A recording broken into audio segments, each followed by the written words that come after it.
ओम जयंती मंगला काली भद्रकाली कपालिनी दुर्गा क्षमा शिवा धात्री स्वाहा स्वधा नमोस्तुते।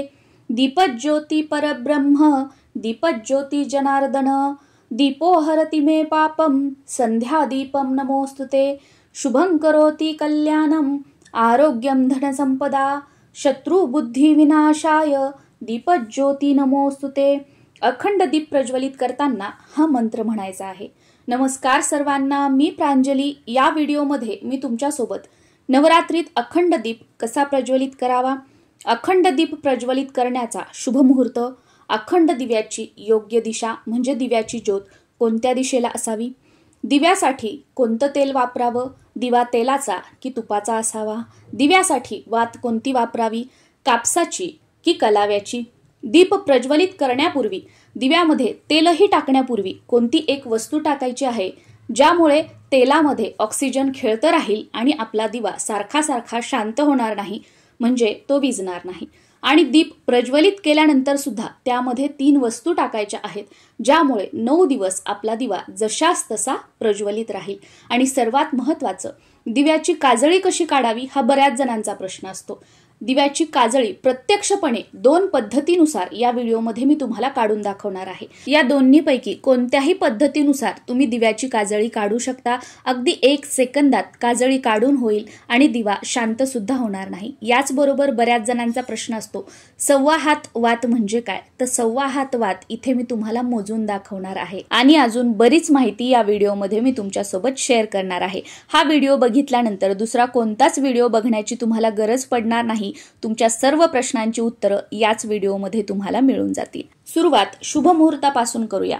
बऱ्याच जणांचा प्रश्न असतो, घटस्थापनेच्या दिवशी अखंड दिवा कोणत्या वेळेत लावावा, कधी प्रज्वलित करावा? तर अखंड दिवा लावण्याचा काही वेगळा शुभ मुहूर्त नसतो किंवा वेगळी वेळ नसते। घटस्थापना करण्याचा जो शुभ मुहूर्त असतो त्याच वेळेमध्ये अखंड दिवा प्रज्वलित करायचा असतो। ज्यांच्याकडे घटस्थापना असते ते त्या मुहूर्तामध्ये घटस्थापना करतात। तुमच्याकडे घटस्थापना नसेल, तुम्ही फक्त अखंड दीप प्रज्वलित करत असाल तर घटस्थापनेच्या शुभ मुहूर्तामध्येच तुम्हाला अखंड दीप प्रज्वलित करायचा आहे। घटस्थापनेचा शुभ मुहूर्त, घटस्थापना कशी करावी या व्हिडिओमध्ये मी तुमच्यासोबत शेअर केलेला आहे। तो व्हिडिओ तुम्ही आपल्या चॅनलवर जाऊन बघू शकता। प्रांजली जोशी या चॅनलवर गेल्यानंतर पहिला व्हिडिओच तुम्हाला पारंपरिक पद्धतीने घटस्थापना कशी करावी हा बघायला मिळेल। अखंड दिवा प्रज्वलित करण्यापूर्वी संकल्प करायचा असतो। संकल्प कसा करावा हा व्हिडिओ आपल्या चॅनलवर आहे, त्या व्हिडिओची लिंक खाली डिस्क्रिप्शनमध्ये मी तुम्हाला देत आहे, त्यानुसार तुम्ही संकल्प करू शकता। संकल्प करताना सुरुवातीला आपल्या कुलदेवीचं नाव घ्यायचं आहे, कुलदेवीचा मंत्र बोलायचा आहे आणि कुलदेवीला प्रार्थना करायची आहे, आई तुळजाभवानी, आता आमची कुलस्वामिनी तुळजाभवानी आहे म्हणून माझ्या तोंडामध्ये तुळजाभवानीचं नाव येत आहे। तुम्ही तुमच्या कुलदेवीचं नाव घ्यायचं आहे।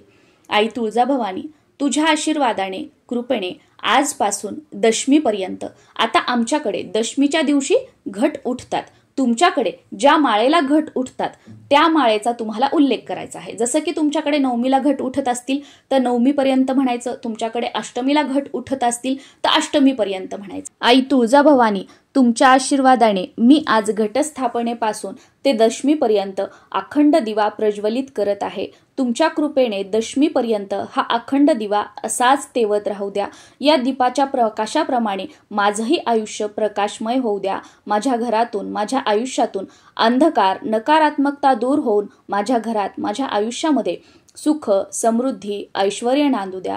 तुमच्या कृपेने, आशीर्वादाने मला व माझ्या कुटुंबाला उत्तम आरोग्य, दीर्घ आयुष्य लाभू द्या।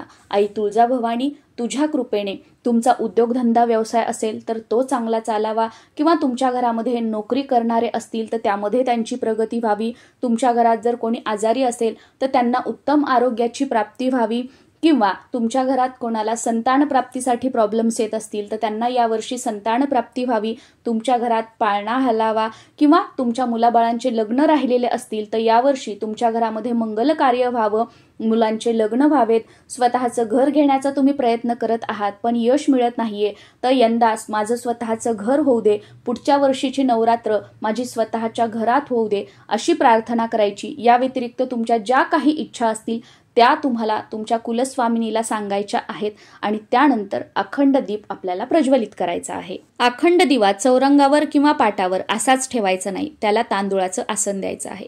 एक छोटीशी तांदुळाची रास टाकायची, त्यावर हळद कुंकू अर्पण करायचं आणि त्यावर अखंड दिवा ठेवला तरी सुद्धा चालतो.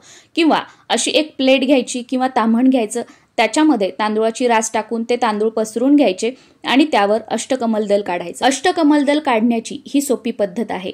मी इयरबडनी अष्टकमलदल काढत आहे. तुम्ही अगरबत्तीच्या काडीने काढलं तरी सुद्धा चालेल किंवा आपल्या एखाद्या बोटाने काढलं तरी सुद्धा चालेल किंवा तुम्ही एखादा छोटा चमचा घेऊ शकता, त्याच्या टोकाने तुम्ही काढलं तरी सुद्धा चालेल.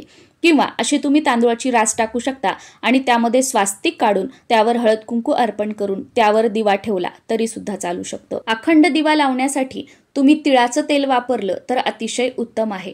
पण तुम्हाला तिळाचं तेल मिळालं नाही किंवा ते उपलब्ध झालं नाही तर अशा वेळेला तुम्ही दररोजचा तुमच्या देवघरात दिवा लावण्यासाठी जे कोणतं तेल वापरता त्या तेलाचा वापर केला तरी सुद्धा चालेल.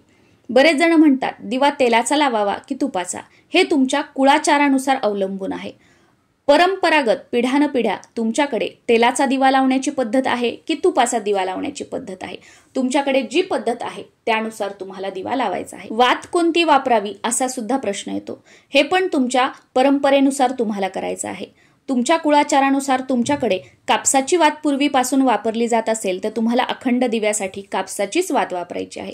तुमच्याकडे कलाव्याची पूर्वीपासून वात वापरली जात असेल तर तुम्हाला कलाव्याचीच वात वापरायची आहे. आपल्या रूढी परंपरा आपल्याला मोडायच्या नाहीयेत. आपण जर आपल्या घराण्याच्या रूढी परंपरा अशा अचानक मोडल्या आणि नवीन पद्धतीनुसार काहीतरी गोष्टी करायला गेलो तर ते दोष आपल्याला लागतात. दिव्याची ज्योत कोणत्या दिशेला करायची? तुम्ही पूर्वेकडे किंवा उत्तरेकडे ज्योत केली तर अतिशय उत्तम, किंवा अशी आकाशाकडे ज्योत असेल तर सोन्याहूनच पिवळा आहे. पण दक्षिणेकडे चुकूनही आपल्याला दिव्याची ज्योत करायची नाहीये. पूर्व पश्चिम शक्य नाही झालं तर तुम्ही पश्चिमेकडे सुद्धा दिव्याची ज्योत करू शकता. 1.25 हात वात म्हणजे किती इथे मी तुम्हाला दाखवत आहे. तुम्हाला समजावं यासाठी धागा घेऊन धाग्याचं माप मी तुम्हाला दाखवत आहे. आपल्या बोटापासून ते आपल्या कोपरापर्यंत बघा एवढी, आणि त्यानंतर परत आपल्या बोटापासून ते आपल्या मनगटापर्यंत, हे दोन्ही मिळून जेवढी वात होईल त्याला म्हटलं जातं 1.25 हात वात. आणि तेवढी वात अखंड दिव्यासाठी आपल्याला घ्यायची असते. एवढी 1.25 हात वात जर आपण घेतली तर 9 दिवस ही वात पुरते. आपला दिवा शांत होत नाही किंवा वात कमी सुद्धा पडत नाही. दिव्यात तेल टाकण्यापूर्वी अशा थोड्याशा अक्षदा घ्यायच्या आहेत चिमूटभर आणि त्या आपल्याला दिव्यात टाकायच्या आहेत आणि त्यानंतर दिव्यामध्ये तेल टाकून घ्यायचं आहे. यामुळे त्या तेलात ऑक्सिजन खेळता राहतो आणि आपला दिवा सारखा सारखा विजत नाही, म्हणजेच शांत होत नाही असं म्हटलं जातं. तुम्ही जर तुपाचा दिवा लावणार असाल तर या अक्षदा टाकून झाल्यानंतर तुम्हाला त्या दिव्यामध्ये तूप टाकायचं आहे आणि त्यानंतर दीप प्रज्वलित करायचा आहे. दिवा प्रज्वलित करताना सुरुवातीला जो दिव्याचा मंत्र सांगितला होता तो म्हणायचा आहे आणि त्यानंतर संकल्पामध्ये ज्याही काही आपण इच्छा मागितल्या होत्या त्या सर्व इच्छा पूर्ण व्हाव्यात असं मनातली मनामध्ये प्रार्थना करायची आहे. व या तेलामध्ये ऑक्सिजन खेळतं राहावं यासाठी आपल्याला आता 3 वस्तू टाकायच्या आहेत. या सगळ्या वस्तू तुम्ही एकत्र टाकल्या तरी सुद्धा चालेल किंवा यापैकी कोणतीही एक वस्तू टाकली तरी सुद्धा चालेल. इथे आपल्याला 2 समोर फुल असलेल्या लवंगा घ्यायच्या आहेत आणि त्या या दिव्यामध्ये टाकायच्या आहेत. लवंग 1 नाही टाकायची, 2 टाकायच्या आहेत. लवंग 1 कधीच टाकू नये. त्यानंतर चिमूटभर हळद घ्यायची आहे, ती सुद्धा या लवंगासोबत आपल्याला या दिव्यामध्ये टाकायची आहे. तुम्हाला जर लवंगा टाकायच्या असतील तर त्यासोबत आपल्याला हळद टाकायची आहे. म्हणजे ही जोडी आहे, लवंग आणि हळद हे एकत्र टाकायचं आहे. हे तुम्हाला टाकायचं नसेल तर तुम्ही भीमसेनी कापूर सुद्धा टाकू शकता. एवढा मोठा भीमसेनी कापराचा तुकडा टाकण्याची गरज नाही. तुम्ही असा छोटा तुकडा घेऊ शकता आणि तो या दिव्यामध्ये टाकू शकता.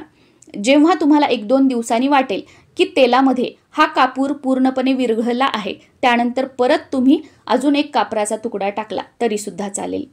यानंतर दिव्याला हळद कुंकू लावून घ्यायचं आहे, अक्षदा अर्पण करायच्या आहेत, फूल वाहून घ्यायचं आणि दिव्याला नमस्कार करायचा. दिव्याची काजळी काढताना बरेच जण म्हणतात की आमचा दिवा शांत होतो, म्हणजेच तो विझतो.